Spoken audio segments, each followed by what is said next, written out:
यह नहीं है कि सीधे आप अपने ऑफिस से आए और सीधे कमरे में घुस गए, नहीं, हाथ पांव मुंह धोइए, मम्मी पापा के पास बैठिए। 20 साल ये ज़्यादा जिंदगी जी लेंगे, 20 साल ज़्यादा जी लेंगे ये। 24 घंटे में से 20 मिनट इनको दीजिए, 20 मिनट इनके पास बैठिए, उनकी सुनिए।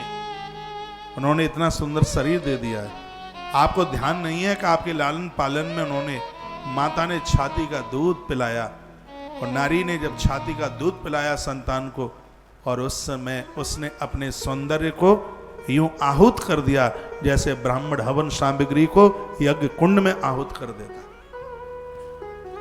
विवाह के तत्पश्चात संतान जन्म लेती है, संतान छाती का दूध पीती है, उस समय नारी अपने सौंदर्य की आहुति डाल देती है। आप अपने अविवाहित समय की फोटो तस्वीरें देखना, जमीन आसमान का अंतर है। आपने अपना पूरा सौंदर्य, पूरी शक्ति आपने अपनी औलाद संतान के लिए समर्पित कर दी। इस ऋण से कोई मुक्त नहीं हो सकता। जिस मां ने इतना सब कुछ किया और उस मां के पास बैठने को समय नहीं,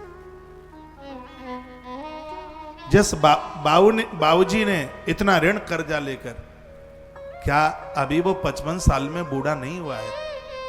वो अच्छा शौक कर सकता है, बढ़िया मोबाइल रख सकता है, अच्छा पैंट, अच्छा कोट टाई वाई बांध बूंद करके वो सब जगह जा सकता है, लेकिन उसने अपनी खुशियां छोड़ दी हैं अपने बच्चों के लिए। वो सोचता है, उसकी आंख में आंसू आ जाते हैं, जो मैं नहीं कर पाया वो मेरा बच्चा करे, जितना मैं नहीं पढ़ पाया वो मेरा बेटा वो पढ़ ले।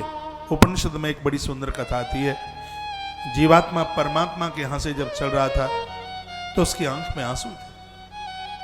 भगवान ने जीव के सिर के ऊपर हाथ रखा और पूछा, बेटा तू रो क्यों रहा है? जीव ने कहा, प्रभु आपका आदेश है, आप मुझे मृत्यु लोक भेज रहे हैं, मुझे मृत्यु लोक में संभालेगा कौन? भगवान ने कहा, मैंने उसके लिए 2 आदमी पहले से भेज दिए। वो सोचने लगा, छोटा हूंगा, मैं बोल नहीं पाऊंगा, मेरी होठों की भाषा कौन समझेगा? भगवान बोले, उसके लिए भी मैंने 2 भेज दिए। वह कहने लगा, मुझे भूख लगी होगी, कौन मुझे खिलाएगा पिलाएगा? भगवान बोले, उसके लिए भी मैंने 2 धरती पर भेज दिए।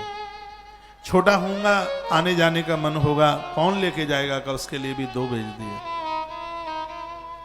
तत्पश्चात वह कहने लगा, मैं भी अपनी दुनिया बसाऊंगा, मेरा इसमें कौन योगदान करेगा? भगवान बोले, उसके लिए भी मैंने 2 भेज दिए। तो जीव ने कहा, एक आदमी के लिए, हर काम के लिए आपने 2-2 भेज दिए, तो ये तो धरती पर बहुत ज्यादा भीड़ हो जाएगी, फिर उनको मैं संभालूंगा कैसे? तब परमात्मा ने कहा, वो हजारों नहीं होंगे, हजारों का काम करने वाले वो सिर्फ 2 ही होंगे। जीव ने कहा कि वो ऐसे 2 कौन है जो हजारों लोगों का काम 2 ही कर देंगे? तब भगवान की आंख में आंसू आ गए और उसने कहा, हे जीव, वो पहली होगी माँ और दूसरा होगा पिता, जो हजारों लोगों का काम अपनी औलाद के लिए 2 ही करेंगे। जीव रो पड़ा और कहने लगा, प्रभु मैं ऐसे माता पिता का ऋणी हो जाऊंगा, आप मुझे बताओ तो सही कि मैं उस माता पिता के ऋण से मुक्त कैसे होऊंगा? तब भगवान की आंख में आंसू आ गए। मेरे प्रभु ने कहा, बेटा मृत्यु लोक पहुंच करके जब तेरा जन्म होगा, वो तेरा लालन पालन करके तुझे बड़ा करेंगे। तेरा विवाह होगा, पत्नी आएगी और तेरे घर में बच्चों का जन्म होगा। तू अपनी पत्नी और अपने बच्चों के सहित उन वृद्ध माता पिता की सेवा करना।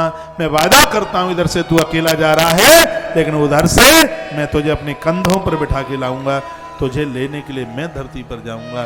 ये भगवान ने उपनिषद में संदेश इस जीव को दिया, माता पिता के ऋण से कोई मुक्त नहीं हो सकता।